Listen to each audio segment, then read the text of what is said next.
এতে মেয়েটি মনে করবে আপনার মাঝে অসাধারণ কিছু না থাকলেও নিজের সাধারণতা দিয়ে কথা বলছেন। তাহসান বা অপূর্ব কিংবা সিয়ামদের মতো রোমান্টিকদের ফলো না করে নিজের স্টাইলেই তাকে জানাতে হবে মনের কথাটি। নিলয় ঠিক এগুলোই করতে থাকে। নেহা তার বাড়িতে বসে আছে। সামনে নেহার বাবা আকাশ সাহেব বসে আছেন। আকাশের পাশে রাজের বাবা মিরাজ সাহেবও বসা। নেহার গায়ে শার্ট, জিন্স প্যান্ট, পায়ে লম্বা জুতো। নেহা বসে ফোন চাপছে। আকাশ সাহেব বলল, নেহা, তোর আঙ্কেল আসছে, সালাম করিস না কেন? মুসলিম হিসেবে সালাম করা যেতে পারে, তবে কিছু মানুষ থাকে তারা নিকৃষ্ট হয়ে থাকে। চুপ কর, রাজের সাথে তোর বিয়ের কথা হচ্ছে, খুব তাড়াতাড়ি বিয়ে হবে। আমি তো আজকে বিয়ে করব না, আর এগুলো আমাকে বলবে না, কারণ আমার তোমার থেকে কিছু চাওয়ার নেই। আমার থেকে তুমিই বরং অনেক কিছু পেয়েছো। রাজ আমাদের জন্য পারফেক্ট একজন। তোমাকে ছোট পর্যায় থেকে টেনে বড় পর্যায়ে এনেছি আমি। এই লেডি রকস্টার তোমাকে বড় বানিয়েছে, অথচ আমাকে তুমি ঠিকভাবে চিনলে না। ওই রাজের তো আমি দেখে নেবই, সাথে রাজকে নিয়ে যে কথা বলতে আসবে তাকে আমি বললাম না। নেহা বসা থেকে উঠে চলে যায়। মেয়েটা বড্ড জেদি, আর জেদের পিছনে কারণ আকাশ সাহেব নিজেই। নেহা মস্তান গার্ল হতে চায়নি, কিন্তু তার এমন লাইফের জন্য একটা অতীত আছে। নেহা কয়েক ধাপ সিঁড়ি বেয়ে উঠে থেমে যেয়ে বলল, তোমার কি লাগবে সেটা বলো। ক্ষমতা, টাকা, পাবলিসিটি সব দেবো তোমাকে। নেহা কারো থেকে হেল্প চায় না। এই নেহা নিজের মতো করেই চলে। এই শহরটা আমি হাতের তালুর মতো চিনি। এখানে লেডি গ্যাংয়ের কথাই চলে। নেহার নাম নিবা, সব কিছু মুক্ত তোমার জন্য। নেহা কেবল নারী নয়, নেহা একটা ব্র্যান্ড, আর ব্র্যান্ড সবসময় বড়ই হয়ে থাকে। নেহা হনহন করে সেখান থেকে চলে গেল। আকাশ সাহেব নিজের মেয়ের অ্যাটিটিউড দেখে বোকা বনে যায়। নেহা চুপচাপ শান্ত স্বভাবের একটি মেয়ে। এতটা ভয়ঙ্কর আর গম্ভীর হতে আকাশ সাহেব তার মেয়েকে খুব কম দেখেছে। তাই তিনি চুপচাপ মিরাজ সাহেবকে বাড়ি থেকে যেতে বললেন। মিরাজ সাহেব বাড়ি থেকে বেরিয়ে রাজকে কল দিল। রাজ, হ্যাঁ, আমাকে অপমান করেছে। আমি তো বলেছিলাম শামিল দেমাগ একটু বেশি। এটা মানতে পারছি না। শালি 20 দাঁত আজকে ভাঙবই। চিন্তা নাই, তুমি চলে আসো, ওর ব্যবস্থা আমি করছি। অপমানের সত্য নিতেই হবে। ওকে। মিরাজ সাহেব সেখান থেকে চলে যায়। ওইদিকে নেহা বসে আছে। রাত বেশ খানিকটা হয়েছে। নেহা বিছানায় বসে আছে, সিগারেটের প্যাকেট নিয়ে নাড়িয়ে নাড়িয়ে খেলা করছে। একটা ফোন কলের অপেক্ষা করছে ও। হঠাৎ ফোনটা বেজে উঠলো। তাকিয়ে দেখে তানজিমের নাম্বার। নেহা তাড়াতাড়ি রিসিভ করে। হ্যাঁ তানজিম, বল। কোথায় তুই? আশিক এখনই চলে আসবে, জলদি জঙ্গলের রাস্তায় আয়। আচ্ছা আসছি, সবকিছু রেডি? সব রেডি, তিশারাও আছে, চলে আয় দ্রুত। তানজিম রাস্তার পাশে দাঁড়িয়ে আছে, পিছনে কোমরে একটা পিস্তল গোজা। সে অপেক্ষা করছে আশিকের জন্য। সে একাই আছে এখানে। নেহা রুম থেকে বের হলো। আকাশ সাহেব নেহাকে ডাকলেন। নেহা একটু থেমে ওনার দিকে তাকালো। আকাশ সাহেব বললেন, এত রাতে কোথায় যাচ্ছিস? নেশাচরেরা রাতের প্রহরী হয়, রাজ্যে তাদের খেলার পরিবেশ। কোথায় যাচ্ছিস? আমার কাছে কোনো প্রশ্ন নয়, আমি কৈফিয়ত দিতে নয়, নিয়ে থাকি। তবে ভয় নেই, এমন কাজ করব না যেটাতে তোমার পজিশন থেকে তোমাকে কেউ সরিয়ে দেবে। নেহা আর কোনো কথা বলল না। সে বাইকের কাছে যায়। মাথায় হেলমেট পরে নিল ও। কালো কোট আর সাদা টি শার্ট পরে নিল ও। মাথায় কালো হেলমেট। নেহা তানজিমের দেওয়া লোকেশনের দিকে এগিয়ে যাচ্ছে। একটাই চিন্তা, রাজকে শেষ করবে ও। নেহা বাইক একটু স্লো করেছে, কারণ বাইকে আলোতে সে দূরে দেখতে পায় আশিক দাঁড়িয়ে আছে। সামনে রিফাত পিস্তল ঠেকিয়ে দাঁড়ানো আছে।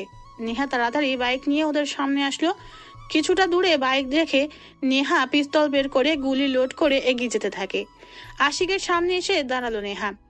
আশিকের কপাল ফেটে রক্ত বের হচ্ছে। বোঝা যাচ্ছে তাকে আঘাত করা হয়েছে।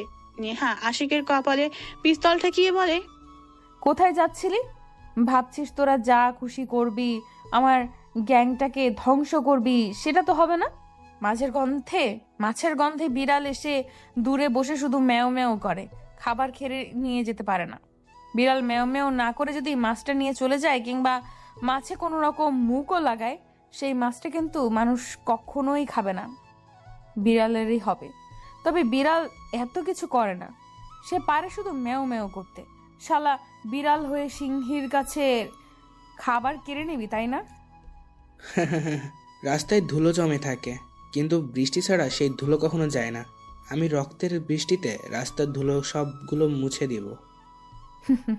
গুড, সাহস আছে তোর। তোর সাহসের আমি। নেহা কথাটা বলে পিস্তলের ট্রিগারে চাপ দিতে যাচ্ছিল, তখনই একটা গুলির শব্দ শুনতে পায় সে। তখনই দেখে পাশে দাঁড়িয়ে থাকা রিফাতের পায়ে গুলি লেগেছে আর সে মাটিতে পড়ে গেল। নেহা পিছনে ঘুরে তাকায়, দেখে দূরে তানজিম দাঁড়িয়ে আছে। নেহা কিছু সময় স্তব্ধ হয়ে তাকিয়ে থাকে তানজিমের দিকে। তানজিম এগিয়ে আসে নেহার কাছে। নেহা বলে, তানজিম, তুই কি রিফাতকে গুলি করেছিস? আমার হাতে পিস্তল, এখানে আমরা 3 জন, পিছনে গুলি লেগেছে ওর। গুলিটা আমি ছাড়া আর কে করবে? মানে কেন, কি বলছিস তুই এসব? চুপ কর। আশিক ভংনা ধরে বসে থেকে উঠে দাঁড়াও, আমার প্রাপ্য মিটিয়ে দাও। আমি চলে যাই, তোমাদের মধ্যে জড়াতে চাই না। বলেছিলাম না রাস্তার ধুলোগুলো আমি রক্ত দিয়ে মুছবো। তোর ঝরা রক্তে ধুলো ঝরা রাস্তা হবে বিদঘুটে ভয়ঙ্কর প্রতিচ্ছবি। শাড়িতে নারী, নারীতে হবে তোর উপরে বাড়ি। তিশা, হিমি। নেহা, ওরা কেউ নেই, তুই পালিয়ে যা। তানজিম আমাকে আর তোকে মিথ্যা বলে এখানে এনেছে। আমাকে বলেছিল তিশারা সবাই আছে, কিন্তু ওরা কেউ নেই। আমাদের গ্যাংয়ের কেউ জানে না আশিকের আজ এদিক দিয়ে যাওয়ার প্ল্যান আছে। তানজিম প্ল্যান করে তোকে এখানে মারতে ডেকেছে। আমি তিশাদের কথা জিজ্ঞাসা করি, কিন্তু তানজিম বলে সবাই আছে এখানে, কেউ নেই, তুই চলে যা। নেহা পালাতে নয়, মারতে ভালোবাসে। নেহা মানে ব্র্যান্ড, আর ব্র্যান্ড সবসময় সবার উপরেই থাকে। নেহা কথাটা বলে পিস্তল পিছনে টেনে গুলি লোড করে তানজিমের দিকে ধরে। সাথে সাথেই আশিক পিছন থেকে নেহার পিঠে স্টিক দিয়ে জোরে একটি বাড়ি দেয়। নেহার হাত থেকে পিস্তল পড়ে যায়। নেহা ছিটকে পড়ে রাস্তার উপর। আশিক ওর পিস্তল তুলে নিয়ে নেহার দিকে অগ্রসর হয়। নেহা বলে, শালা, তুই না পুরুষ মানুষ, পেছন থেকে মারলি কেন? পুরুষত্ব দেখানোর সাহস নেই নাকি? আশিক জোরে একটা ডাক দেয়। সাথে সাথে দুটো গাড়ি এসে থামলো সেখানে। রাজ গাড়ি থেকে নামে। নেহা বুঝে যায় এখানে সবকিছু আগে থেকেই প্ল্যান করা ছিল। তানজিম শুধু ওদেরকে হেল্প করেছে। নেহা সবার দিকে একবার তাকায়। রাজ এগিয়ে আসে। রাজের হাতে একটি ডিএসএলআর ক্যামেরা, সবার হাতেও ক্যামেরা আছে। রাজ এগিয়ে নেহার সামনে দাঁড়ায়, একটা সিগারেট জ্বালিয়ে বলে, কি যেন বলেছিল আশিকও আমাদের? আমরা পুরুষত্ব প্রকাশ নাকি ভয় পাই? সবাই ধর ওরে, পুরুষত্ব প্রমাণ করব। রাজের কথা শুনে আশিক, তানজিম নেহার হাত ধরলো, আর দুটো ছেলে এসে নেহার পা চেপে ধরলো। নেহা আর নড়তে পারে না। রাজ গা থেকে কোট খুলে মাটিতে ফেলে দেয়। নেহা রাজের দিকে তাকিয়ে আছে। নেহা চিৎকার করে না। রাজ অবাক হয়ে বলল, তুই চিৎকার করিস না কেন? নেহা সিংহী, আর এই নেহা বাঁচার জন্য চিৎকার করে না, হিংস্রতার প্রকাশ করতে চিৎকার করে। আর সেই চিৎকারে তোদের মতো খেক শিয়ালগুলো ভয়ে বন ছেড়ে পালিয়ে থাকে। তোর জেদ অনেক বেশি রে শালি। খেক শিয়ালেরও এক একটা দল হিসেবে হিংস্রদের খাবারও কেড়ে খায়, জানিস তো? ওটা কেড়ে বলে না, চুরি করে খাওয়া বলে শালা। রাজ আর অপমান নিতে পারছে না। সে নেহার কাছে আরো এগিয়ে যায়। নেহার গা থেকে কোট খুলে ফেলে রাজ। কোটটা হাতে নিয়ে দূরে রাস্তার উপর ছুঁড়ে মারে। সবাই হাসতে থাকে তখন। নেহা তখনও চিৎকার করে না, তবে ছাড়ানোর জন্য ছটপট করে। রাজ এটা দেখে বেশ মজাই পাচ্ছে। রাজ নেহার দিকে ঝুঁকে বসে।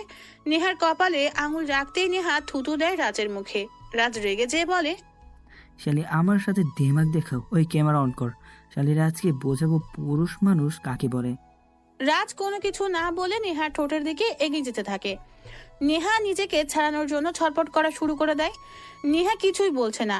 রাজ খুব কাছে চলে আসতেই একটা স্নাইপারের গুলি নেহার পা ধরে রাখা একটি ছেলের কপালে এসে লাগে। রাজ থেমে যায়। সবাই লাফ দিয়ে পিছনে এক হাত করে সরে যায়।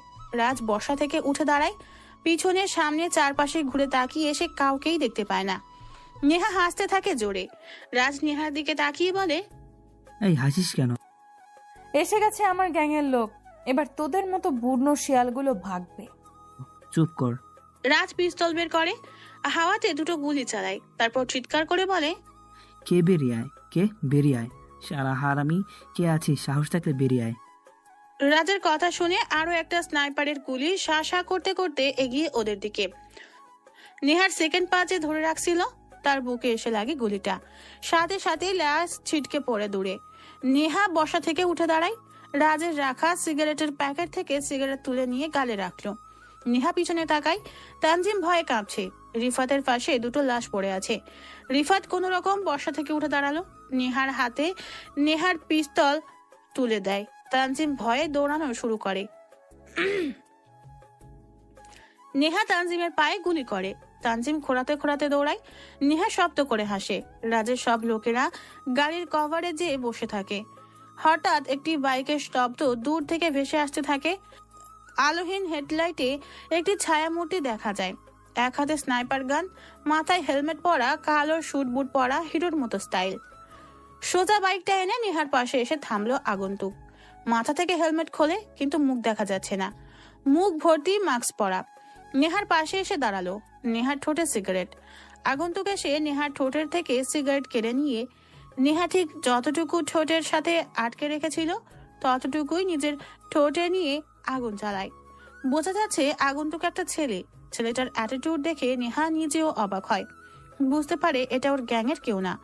ছেলেটা সিগারেট টানতে টানতে রাস্তার উপরে পড়ে থাকা নেহার কোটের কাছে গেল।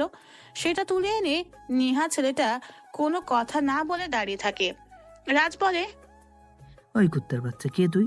তোর সাহস কি করে আমার লোকদের মারার? জানিস আমি কে? ভিপি রাজ আমি, তোকে আমি। রাজ এগিয়ে আসতে থাকে। ছেলেটা নেহার হাত থেকে পিস্তল কেড়ে নিয়ে ট্রিগারে একটা চাপ দেয়। গুলিটা আশিকের দিকে চালায় ছেলেটা। সোজা কপালে যেয়ে লাগে। রাজ ভয়ে একটা ঢোক গেল। নেহা বলল, শালা আমাকে শেষ করবি? আমার ভিডিও ভাইরাল করবি? তোকে এখানে কাপড় ছাড়া দাঁড় করিয়ে দেব। কথাটা বলে নেহা ছেলেটার হাত থেকে পিস্তল নিয়ে রাজের পায়ে গুলি করে। তারপর পকেট থেকে ফোন বের করে পুলিশদের ফোন করে। নেহা রাজের দিকে তাকিয়ে বলে, তোকে চাইলে এখানে মারতে পারি, কিন্তু তোর মতো মাছি মেরে আমার গ্যাংয়ের নাম খারাপ করতে চাই না। পুলিশ আসছে প্রমাণ খুঁজে বের করতে, এখন 2 মিনিটও লাগবে না। তারপর নেহা তিশাদের কাছে ফোন দেয়। কয়েক মিনিটের ভিতরে ওরা সবাই চলে আসে সেখানে। তিশারা সবাই আসতেই নেহা বলে, তোরা রিফাতকে হসপিটালে নিয়ে যা, তানজিমকে আমি দেখছি। তিশারা রিফাতকে নিয়ে চলে যায়। তানজিম দূরে পড়ে আছে। নেহা পিস্তল হাতে নিয়ে তানজিমের কাছে আসলো। তানজিমের পাশে বসে বলল, তোর মনে আছে ছাত্রলীগ ঝামেলায় তোর বুকে বোম বেঁধে রেখেছিল ছাত্র নেতারা? তোর বাড়ি এখানে না, তুই মরলে তোর খবর কেউ পেত না। কে বাঁচিয়েছিল তোকে বলতো, মনে পড়ে? তুই বাঁচিয়েছিলি। নেহা আশিক আমাকে অনেক টাকার লোভ দেখায়, খুব দরকার ছিল। ভুল করলে ক্ষমা করা যায় রে পাগল, কিন্তু বেঈমানদের কোনো ক্ষমা নেই। টাকার প্রয়োজন সেটা আমাকে বলতে পারতি। ক্ষমতা সবাই পেতে চায়। ক্ষমতা এমন জিনিস, না পেলে বোল্ড আউট, আর পেলে গ্যালারি 6। নেহা কথাটা বলে শার্ট শার্ট করে কয়েকটা গুলি করলো তানজিমের বুকে। তানজিম চিৎকার করার আগে যেন নিস্তেজ হয়ে যায়। তানজিমের লাশ রাস্তার পাশে পড়ে থাকে। নেহা রাজের কাছে আসে। রাজকে বলে, তোকে এখন বাঁচিয়ে রাখতে পারতাম, কিন্তু সেটা করব না। আমি পুলিশকে আসতে বলেছি, আর আমি তোকে মেরে ফেলবো। তোকে না মারলে পুলিশ এমনিতেও সন্দেহ করবে, কারণ গ্যাং একমাত্র এই শহরে শুধু আমার আছে। তাই মারলেও দোষ আমার উপর, না মারলেও আমার উপরই পড়বে। তবে no proof no crime, only love. কি যেন বলেছিলি? আমার রক্ত ধুলো ঝরা রাস্তায় ধুলোর সাথে মিশে থাকবে। তোদের রক্ত মিশে যাচ্ছে, সেই রক্ত রাস্তার কুকুর এসে খাবে। নেহা আর দেরি করে না। পিস্তল থেকে একটা গুলি রাজের বডিতে পারতে যাবে, তার আগেই পিছন থেকে ওই আগন্তুক ছেলেটা রাজের কপালে গুলি করে মেরে দেয়। নেহা চমকে পিছনে তাকালো। ছেলেটা ওর বাইকের কাছে এগিয়ে যায়, মাথায় হেলমেট পরে নিয়ে বাইকের উপর বসে। নেহা দৌড়ে বাইকের সামনে এসে দাঁড়ায়, প্রশ্ন করে, কে তুমি? আমার গ্যাংয়ের কেউ কখনো এভাবে আমার সামনে আসবে না। কে তুমি? বলো এখনই। আমি কে সেটা অজানাই থাকুক। কিছু মানুষ আছে যাদেরকে অজানাই থাকতে হয়, রাখতেও হয়। তাদের রহস্য যদি কেউ জানে, সে হয় ওই রহস্যময়ের প্রেমে পড়ে যাবে, না হয় রহস্যময়ের থেকে দূরে যাবে। ছেলেটা খুব গম্ভীর গলায় কথাগুলো বলল। নেহা কণ্ঠ চেনার চেষ্টা করলো, কিন্তু ঠিক চিনতে পারছে না, কারণ অপরিচিত লাগছে নেহার কাছে সব। নেহা চটজলদি প্রশ্ন করে, এত কিছু শোনার দরকার নেই আমার। কে তুমি বলো? পুলিশ চলে আসবে, এখান থেকে চলো। আর বললাম না, আমি কে জানলে প্রেমে পড়ে যাবে, না হয় দূরে সরে যাবে। প্রেমে তো পড়বে না জানি, কারণ তুমি নিলয় নামের কাউকে ভালোবাসো। তাই আমি সেখানে থাকতে চাই না, এই জন্য দূরে যেতেই হবে। যখন সব অজানা রেখেই হারিয়ে যাই। নেহা বাইকের কাছে এগিয়ে যায়। ছেলেটা বাইক স্টার্ট দিয়েছে, একটুখানি আগিয়ে এসে বাইক থামালো সে। নেহার দিকে তাকিয়ে চিৎকার করে বলল, শাড়িতে নারী, তোমাকে শাড়ি নতুবা সালোয়ার কামিজে চুলগুলো স্টাইল নয়তো খুলে দিয়ে, চোখে হালকা কাজল, ঠোঁটেও হালকা লাল অ্যাপ্রন দিয়ে একদিন বাইরে আসবেন। দেখবেন গোলাপের উপর সবার নজর থাকবেই। দুনিয়াতে ভালো মানুষের অভাব। ড্রেস দেখে সবাই ভালো খারাপ নির্ণয় করে। শার্ট প্যান্টে নারী নয়, শাড়ি সালোয়ারে নারী। এটা মনে রাখবেন। আপনি আসি। আগন্তুক কথাটা বলে সেখান থেকে বাইকের স্পিড তুলে চলে আসে। নেহা শুধু ছেলেটা চলে যাওয়ার দিকে তাকিয়ে আছে। ছেলেটার বলা কথাগুলো নেহার কানে যেন এখনো বাজছে। নেহা বাইকে বসলো। দূর থেকে হয়তো পুলিশ আসার আহ্বান পেয়ে সে ওখানে আর না দাঁড়িয়ে থেকে বাইক চালিয়ে চলে আসে। নেহা সারা রাস্তা শুধু আগন্তুক ছেলেটার কথা ভেবেছে। কে ও? আমার ব্যাপারে এত কিছু কিভাবে জানে? আমি যে বিপদে পড়তে যাচ্ছিলাম ছেলেটা কি করে জানে? কেন বাঁচালো আমাকে? সে কি আমাকে ফলো করত? কিন্তু কেন করত? এমন তো কাউকে আমি কখনো দেখিনি। ধুর, যে হবে হোক। সকালে নিলয়ের সাথে দেখা হলে ভালো লাগবে। নেহা কথাগুলো ভাবতে ভাবতে ঘুমিয়ে পড়ে। নেহা ভার্সিটিতে এসে বসে আছে। পত্রিকাতে রাজকে নিয়ে লেখা হয়েছে, বিপি রাজ কোনো রাজনৈতিক কারণে খুন হয়েছে। পুলিশ খোঁজ করছে কে বা কারা তাকে মেরেছে। রাজের সবকিছু তল্লাশি করার পর পুলিশ অনেক ভিডিও পেনড্রাইভে পায়, যেখানে কলেজ থেকে শুরু করে ছোট বড় সব পর্যায়ের মেয়েদেরকে নিয়ে রাজ গ্যাং রেপ করত। তার ভিডিও পুলিশদের হাতে। পুলিশ সবকিছু নষ্ট করে দিয়েছে। অনেকে বলছে রাজ মরেছে, ভালোই হয়েছে। নেহা পত্রিকা পড়ে মুচকি মুচকি হাসে। তিশা, হিমি, প্রত্যাশা, আনিয়া, রিফাত সবাই বসে আছে। নেহাকে কেউ এখনো কোনো প্রশ্ন করেনি। তবে তিশা হঠাৎ বলে, নেহা দেখ, নিলয় আসছে। কই? আরে ওই যে দেখ। তিশা দেখিয়ে দেয় গেটের দিকে।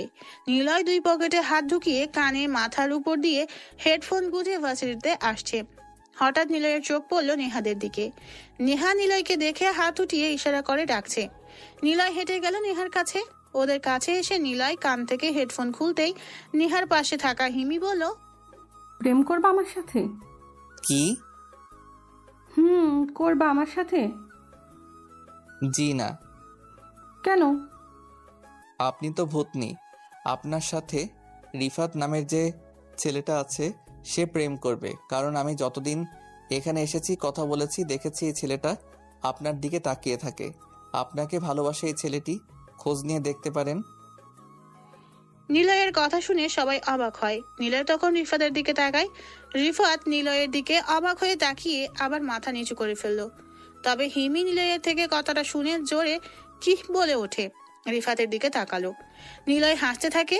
রিফাত বলল, ভাইয়া, হিমিকে আমি ভালোবাসি আজ 1 বছর, কিন্তু ও এতদিনে বুঝলো না। আর আপনি 3 দিনেই সেটা বুঝে নিলেন। আপনি কি লাভ গুরু নাকি মাইন্ড হ্যাকার বলেন তো? ওরে না ভাই, শোনো, তোমাকে একটা কথা বলি। একটা মেয়েকে ভালোবাসবা, মেয়েরা তাড়াতাড়ি বুঝে ফেলে একটা ছেলে তাকে ভালোবাসে, কিন্তু মেয়েটা তা প্রকাশ করে না। কারণ কি জানো? কারণ মেয়েরা যতদিন না বুঝবে সেই ছেলেটি তাকে সত্যিকারের ভালোবাসে কিনা, ততদিন অবধি মেয়েটি নিজের মতো করে চলবে। যদি মেয়েটি তোমার পাশের জন্য হয়, তবু তোমাকে বুঝতে দিবে না। তুমি খোঁজ নিয়ে দেখতে পারো, হিমি তোমাকে ভালোবাসে, কিন্তু সে বুঝতে দেয়নি। এইবার দুজনে চুপ হয়ে গেল। ওরা সহ পাশের সবাই নিলয়ের দিকে তাকিয়ে আছে। সবাই ভাবছে এই ছেলেটা এত কথা কি করে জানে। নিলয় যেন ওদের চাহনি দেখে বুঝে যায় কি ভাবছে, তাই সে একটু হেসে উঠল। নিলয় আর চোখে নেহার দিকে তাকায়। নেহা সব হিসাব মিলাতে ব্যস্ত। গত রাতে যে ছেলেটা এসেছিল অচেনা হয়ে, ওই ছেলেটাও যেন মাইন্ড হ্যাক করতে পারে, সহজে নেহার মনের কথা বুঝতে পারে। অথচ নিলয়ও যেন ঠিক ওরকম। কিন্তু হিসাবটা মিলছে না নিহার কাছে। নিলয়কে দেখে সাহসী মনে হলেও গম্ভীর নয়, সহজ সরল একটা ছেলে। আর আগন্তুক ছিল ভয়ঙ্কর, কথা কম বলে, গুলি করে বেশি। নিলয় নেহার দিকে তাকায়। নেহাকে আজ আর কিছু বলল না সে, আবারও হাঁটতে লাগলো ও। তিশা নেহাকে খোঁচা মেরে বলল, ওই কি ভাবছিস? দেখ নিলয় চলে যাচ্ছে। নেহা তাড়াতাড়ি ভাবনা থেকে ফিরলো, তাকিয়ে দেখে নিলয় এগিয়ে গেছে কিছুটা দূর। নেহা দৌড়ে নিলয়ের সামনে আসলো, দুজন দুজনের দিকে তাকালো। নেহা নিলয়ের মুখের কাছে মুখ এনে বলল, এই যে হনুমান। কি আমি হনুমান? আমি মোটেও ওরকম না। নেহা কিছু বলল না, সে নিলয়ের থেকে একটু পিছিয়ে যে দাঁড়ালো, মুচকি হাসলো একটু। নিলয় আরো কিছু বলতে যাচ্ছিল, তখনই নেহা ওর প্যান্টের পকেট থেকে একটা চাকু বের করে। নিলয় চাকু দেখে ভয়ে চুপসে যায়। হাই রে, এটা কি? নিলয় বিড়বিড় করে বলল। নেহা ওর দিকে ভনিতার দৃষ্টি দিয়ে বলল, এটা কি দেখেছো? দেখেছি। এটা কি দেখেছো? নাম জানো তো? চাকু। তা আপেল কাটবেন বলছি, আগে বললে আপেল আনতাম। এই চুপ, তোর নাম্বার দে। আমি তো সিম দিয়ে কথা বলি না। মানে সিম ব্যবহার করিস না মানে কি? মানে আমি মেমোরি দিয়ে কথা বলি। নেহা আবারও বনিতার দৃষ্টিতে তাকালো নিলয়ের দিকে। নিলয় ওর তাকানোর মানে খুঁজতে লাগলো। তখনই নেহা কাছে এসে নিলয়ের জামার কলার ধরে বলল, ওই নাম্বার দিতে বলছি দে, না হলে এখনই পেটে চালান করে দেবো এটা। নিলয় ভয়ে চুপ হয়ে যায়। নেহা সত্যি সত্যি ছুরিটা নিলয়ের পেটের কাছে ধরে রাখে। নিলয় ভয়ে নাম্বার দিয়ে দিল। নাম্বার দেওয়ার পর নিলয় বলল, আপনি সত্যি মেয়ে তো? মানে মেয়ে মনে হয় না নাকি? কদিন পর আপনারে আমি একটা লুঙ্গি গিফট দিব, রোজ আসবেন লুঙ্গি পরে।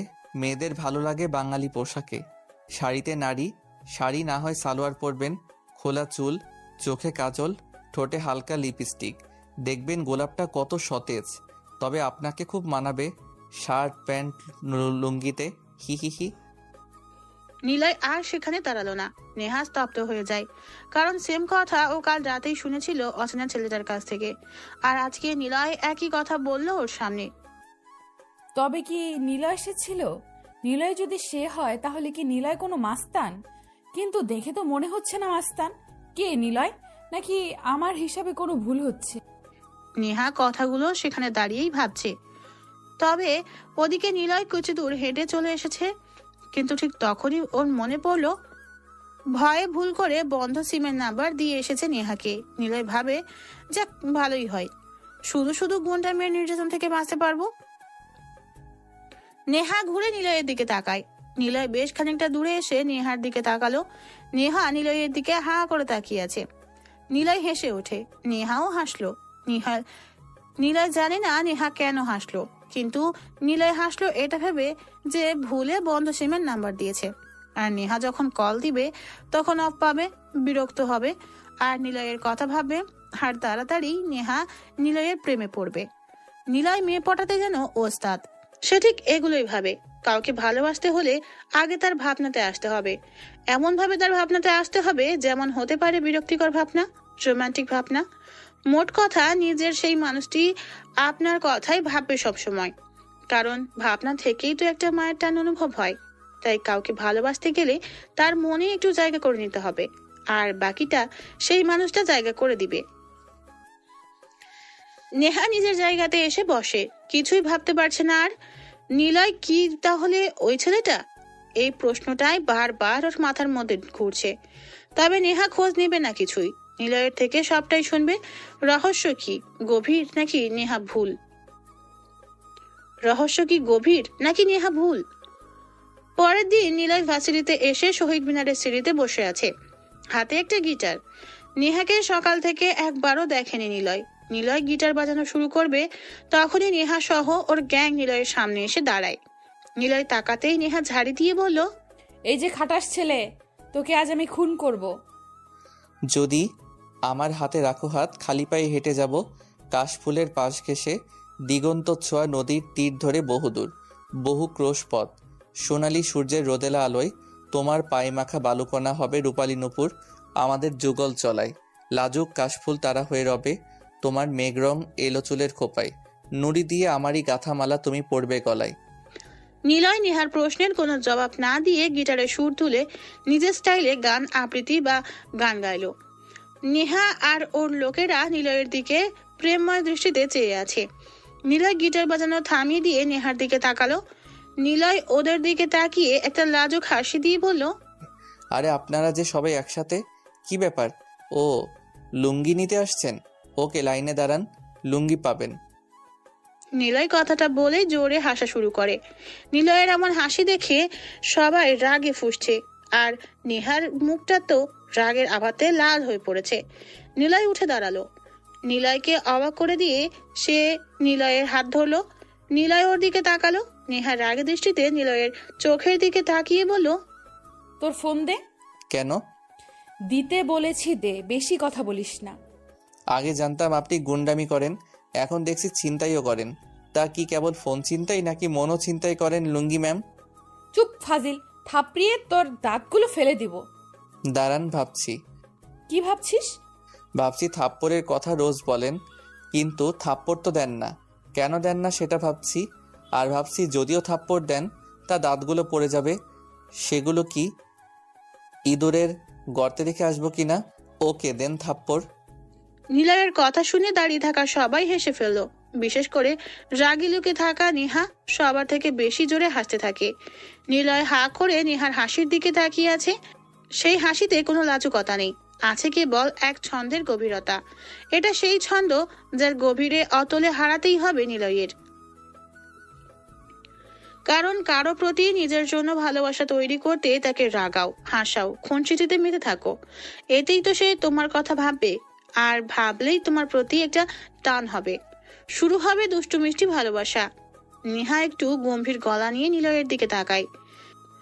নিলয় নেহার মুখের দিকেই চেয়ে আছে। নেহা বলে, ওই খরগোশ, ফোন দে আগে। সত্যি কি ফোনটা কেড়ে নিবেন? ফোন দিতে বলেছি, দে এখনই। অগত্যা অনিচ্ছা থাকা সত্ত্বেও ফোনটা দিতে হলো নেহার কাছে।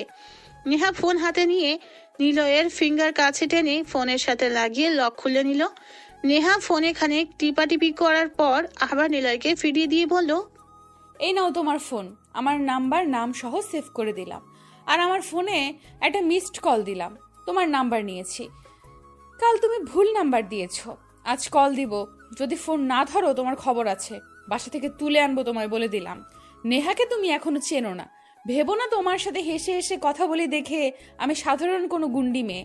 সোজা তোমাকে কিডন্যাপ করে আনবো। পুলিশ কেন, কোনো নেতাও তোমাকে খুঁজে পাবে না। তাই চুপচাপ যা বলছি সব শুনবে, না হলে খবর আছে। কয়টার খবর? জানি না, ওই শোনো, তুমি কিন্তু অনেক সুন্দর গান গাও। আবার গাও না। বড় দাঁতহীন পেতনিদের আমি গান শোনাই না। নিলয় কথাটা বলে সেখান থেকে গিটার নিয়ে দৌড়ে চলে আসে। নেহা নিলয়ের এমন চলে যাওয়া দেখে হাসতে থাকে। তারপর নিলয় সেখান থেকে চলে আসে। নেহা নিলয়ের এমন অসাধারণ গান আর কথা বলার সাহসিকতা দেখে পুরাই মুগ্ধ হয়ে যায়। সে নিলয়ের দিকেই তাকিয়ে আছে। নিলয় কিছু দূরে এসে দাঁড়ায়। নেহাকে ওর ভীষণ রকম দেখতে ইচ্ছে করছে, তাই সে পিছনে তাকালো। নেহা কোমরে হাত গুজে দাঁড়িয়ে আছে। নিলয় সামনের দিকে পা বাড়ায়। হঠাৎ সে থেমে দাঁড়ায়, পিছনে ঘুরে নেহার কাছে হেঁটে যেতে থাকে। ওরা সবাই নিলয়ের দিকেই তাকিয়ে আছে। নিলয় কখনো এভাবে ফিরে আসেনি। আজ হঠাৎ নেহার দিকে অগ্রসর হচ্ছে দেখে কিছুটা ভড়কে যায়। নিলয় হেঁটে নেহার কাছে গেল। নিলয় নেহাকে কিছু বলতে যাবে, তখনই সে বলে, আজ রিফাত আসেনি, হয়তো তার গার্লফ্রেন্ডকে নিয়ে ভাবছে। কবে যে আমিও প্রেম করব, কাউকে নিয়ে ভাববো। তোমার সাথে প্রেম করতে যে কবে যাব। আচ্ছা, কিভাবে প্রেম করে? জানি না, আমি তো করিনি। তুমি আর আমি করব না। ওই কি না শুরু করেছো ফাজিল? দেখছি। কি? আপনি এমন টেরা মার্কা কেন? চোখ দুটো কি টেরা রে বাবা? এমন টেরা মেয়েকে কি কেউ ভালোবাসে? নিলয় কথাটা বলে নেহার চোখে মুখ দিয়ে জোরে একটু ফু দেয়। নেহা চোখ বন্ধ করে ফেলে। নিলয় সাথে সাথেই নেহার একটা ছবি উঠিয়ে সেখান থেকে চলে আসে। নেহা চোখ খুলে দেখে নিলয় বেশ খানিকটা দূরে চলে গেছে। নিলয় আর পিছনে ঘুরে তাকায় না। নেহা চুপচাপ নেহাকে নিয়েই ভাবছে, কারণ ছেলেটা একটু দুষ্টু হলেও রাতের ওই গম্ভীর মাস্তান আগন্তুকের সাথে কোনো মিল নেই। কিন্তু সে ছেলেটাকে হতে পারে। নেহা কথাগুলো ভাবতে ভাবতে ওদের আসল জায়গাতে এসে দাঁড়ায়। হঠাৎ দুটো পুলিশের গাড়ি ভার্সিটিতে প্রবেশ করে। তিশা বলল, কি ব্যাপার, পুলিশ কেন এখানে? জানি না, তোরা এখন চলে যা। কেন? যা বলছি তাই কর, চলে যা এখান থেকে। তিশারা তাড়াতাড়ি সেখান থেকে চলে গেল। নেহা পকেট থেকে একটা সিগারেট বের করে, মুখে দিয়ে আগুন জ্বালিয়ে টান দিতে যাবে, এমন সময় পুলিশের গাড়িটা ওর ঠিক সামনের কয়েক হাত দূরে এসে থামলো। নেহা সিগারেটে টান দিয়ে ধোঁয়াগুলো ছাড়ছে। জিপ গাড়ি থেকে দুজন পুলিশ নামলো, একজন ছেলে অফিসার আর একজন মেয়ে অফিসার নেহার কাছে এসে বলে, চুপচাপ থানায় চল, কোনো প্রশ্ন না। ভাবছিস মার্ডার করে বেঁচে যাবি? তোর মতো পাতি মস্তান কত দেখলাম। চল এখন এখান থেকে। নেহা কোনো পাতি লেডি মাফিয়া না, আমাকে ঠিকঠাক ভাবে নাম বল, তারপর যাব। আর প্রমাণ কি? আমাকে তুই করে বলছিস? তোকে তো আমি... একটা কথা আছে জানিস তো, সম্মান দিলে সম্মান পাওয়া যায়। আপনি করে বললে আপনি, আর তুই করে বললে তুইটাই পেতে হয়। তোর কোনো বোন লাগি না, আমাকে তুই এখন তুই করেই বলবি। আমাকে ধরার কারণ কি? রাজের লাশের পাশে ক্যামেরা ছিল, ওই ক্যামেরাতে তোর নিয়ে ভিডিও ছিল। হঠাৎ সেই ভিডিওতে দেখে একজন এসে সবাই মারে, এরপর ক্যামেরা নষ্ট করা হয়। তুই সেখানেও ছিলি, তুই সব জানিস কে ছিল। আর তুই একজন গ্যাং লিডার, খুনটা তোর দিয়েই হয়েছে। ভিডিওতে কি আমাকে খুন করতে দেখেছিস? না। তাহলে তুই সহ তোর পুলিশ ফোর্স কেন? পৃথিবীর কোনো শক্তি আমাকে জোর করে থানাতে নিয়ে যেতে পারবে না। মাস্তানি দেখাবি পাবলিকদের সামনে, পুলিশদের সামনে না। যে মাস্তান সে পুলিশ কেন? প্রধানমন্ত্রীর কপালে পিস্তল ঠেকিয়ে মাস্তানি করতে পারে। ওকে এইভাবে বললে যেতেই পারি, চলুন। নেহা কথাটা বলে পুলিশদের জিপ গাড়িতে যেয়ে বসে। তিশারা দূরে দাঁড়িয়ে আছে। নেহার বাইক রেখে সে পুলিশের সাথে চলে যায়, কিন্তু কেন তাকে ধরা হয়েছে কেউ জানে না। নিলয় আজ সব ক্লাস করে বের হয়েই দূর থেকে নেহা যেখানে থাকে সেখানে চোখ গেল, কিন্তু নেহা আজ সেখানে নেই। মনে মনে নিলয় বলল, কোথায় গেল মেয়েটা? সব সময় তো সেখানেই থাকে। নিলয় আর কিছু ভাবে না, নিজ গন্তব্যের দিকে পা বাড়ালো। রাত 12টা বাজে। নেহা বাড়ির ব্যালকনিতে বসে আছে। কয়েক ঘন্টা আগে থানা থেকে সে এসেছে। সেখানে অনেক ঝামেলা হয়েছে, কিন্তু নেহার ঝামেলা সব উপর মহল থেকে ঠিক করা হয়েছে। সেখানেই আটকে ছিল। নিলয়ের কথা ভাবছে সে। হঠাৎ একটা বাইক এসে থামলো নেহার বাড়ির সামনে। নেহার বাড়ির সামনে ল্যাম্পপোস্ট, সেখানে একটা বাইক এসে দাঁড়িয়েছে। বাইকের উপর থেকে একটা ছেলে নামলো, মাথায় হেলমেট পরা, গায়ে কালো শার্ট। নেহার বেলকনি সোজা ছেলেটা তাকালো। নেহা চিনতে পারে ছেলেটাকে, এটা সেই ছেলে যে রাজের থেকে বাঁচিয়েছিল। নেহা ছেলেটাকে দেখে অবাক হয়, সে এখানে কেন? কয়েক মিনিট ছেলেটা নেহার দিকে তাকিয়ে থাকে। নেহা বেলকনি থেকে দৌড়ে বাইরে আসার প্রস্তুতি নেয়, কিন্তু তখনই ছেলেটা বাইকের উপর বসে, চালিয়ে চলে যায় সেখান থেকে। নেহা হাবার মতো তাকিয়ে থাকে কেবল। ধুর, ভালো লাগে না। কে এই ছেলে? নিলয় নয় তো? সে তো আজ সারা দিন আমাকে দেখেনি, তবে কি দেখতে এসেছে? কিন্তু নিলয় তো আমাকে পাত্তা দেয় না, কেমন করে কথা বলে। একটা সাধারণ